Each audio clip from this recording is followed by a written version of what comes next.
안녕하세요. 오늘 저희가 함께 살펴볼 자료는 웨스트민스터 신앙고백서 21장 1절인데요. 하나님을 어떻게 예배해야 하는가? 어찌 보면 정말 근본적인 질문이죠. 이 자료들을 보면 하나님께 드리는 예배 방식이 우리의 생각이나 감정 이런 게 아니라 오직 하나님께서 정하신 뜻에 따라야 한다고 아주 강하게 말하고 있어요. 왜 그런지, 또 이게 오늘 당신의 신앙에는 어떤 의미가 있을지 한번 깊이 들어가 보죠. 네, 이게 참 흥미로운 지점인데요. 자료에서도 말하듯이 우리 안에 있는 본성의 빛, 그러니까 양심이나 이성만으로는 하나님이 계신다, 또 그분을 섬겨야 한다, 여기까지는 알 수 있다는 거예요.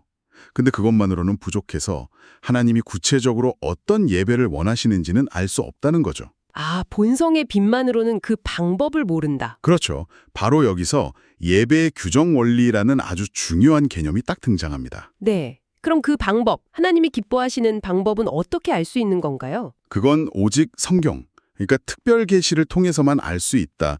이게 이 자료들의 핵심입니다. 하나님께서 직접 스스로 합당한 예배 방식을 정하셨고 또 그 계시된 뜻 안에서만 예배하라고 명령하셨다는 거예요. 아, 하나님이 정하신 틀 안에서만요? 네, 신명기 12장 32절 말씀처럼 내가 너희에게 명령하는 이 모든 말을 너희는 지켜 행하고 그것에 가감하지 말지니라. 그러니까 더하거나 빼지 말라는 거죠. 이게 바로 예배의 규정 원리의 기초가 되는 거고요. 와, 굉장히 명확하네요. 하나님이 명령하신 것 외에는 안 된다.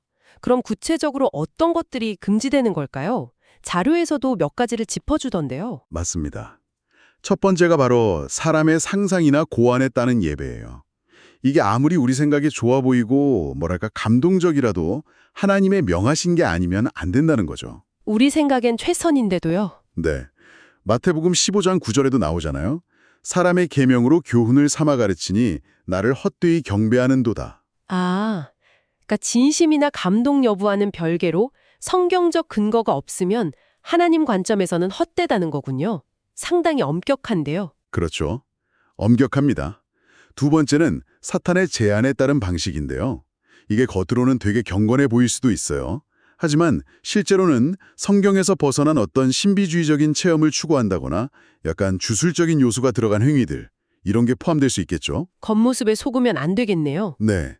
그리고 세 번째는 가시적 표상, 그러니까 눈에 보이는 형상을 사용하는 겁니다. 아, 우상숭배 같은 거요? 맞아요. 하나님을 어떤 형상으로 만들거나 예배에 사용하는 건 출애굽기 20장에 나오는 제2계명 위반이죠. 신명기 4장에서도 강조하잖아요. 하나님께서 호렙산 불길 속에서 말씀하실 때 어떤 형상도 보이지 않으셨다. 금송아지 사건 생각하면 이게 그거구나 싶죠. 네네. 형상을 만들지 말라는 걸 넘어서 예배 자체에 사용하지 말라는 거군요. 그럼 마지막은 뭔가요? 네, 마지막은 좀 포괄적인데요. 앞서 말한 것들을 포함해서 성경에 규정되지 않은 다른 어떤 방식도 금지된다는 거예요. 그러니까 하나님께서 명시적으로 명령하신 것 외에는 정말 어떤 것도 예배에 함부로 추가해서는 안 된다. 이런 아주 철저한 원칙인 거죠. 와, 듣고 보니 단순히 우상을 만들지 말라 이런 걸 넘어서네요.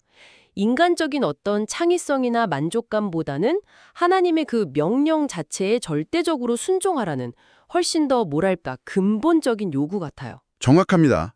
핵심은 그거죠.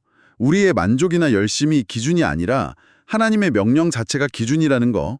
이 원리는 결국 예배의 주인이 누구냐, 또 예배의 중심이 어디에 있어야 하냐, 이걸 아주 분명하게 보여주는 거예요.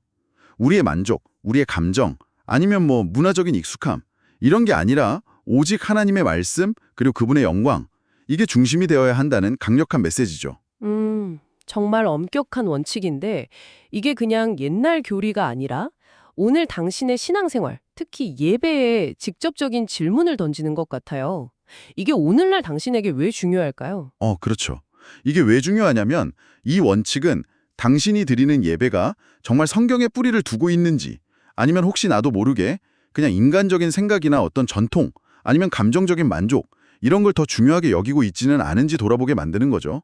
중요한 기준이 되는 거예요. 예배의 대상이신 그 하나님의 뜻을 정말 최우선으로 생각하고 있는가, 이걸 점검하게 만드니까요. 오늘 우리는 하나님께서 기뻐하시는 예배는 인간의 방식이 아니라 오직 당신의 말씀에 근거해야 한다는 예배의 규정 원리에 대해 깊이 탐구해 봤습니다. 이 원칙에 비춰볼 때 지금 당신이 드리는 예배의 모습은 어떻게 보이시나요? 어쩌면 익숙했던 방식들에 대해 다시 한번 성경적으로 깊이 생각해 볼 좋은 기회가 될 수도 있겠습니다. 그럼 이런 질문도 드네요. 이 엄격한 원칙을 오늘날처럼 정말 다양한 문화와 표현 방식을 존중하는 시대에 어떻게 지혜롭게 적용할 수 있을까? 성경적 본질은 지키면서도 문화적인 옷을 잘 입히는 방법은 없을까? 이런 고민은 우리에게 남겨진 과제일 수도 있겠네요. 다음 시간에 또 흥미로운 탐구로 찾아뵙겠습니다.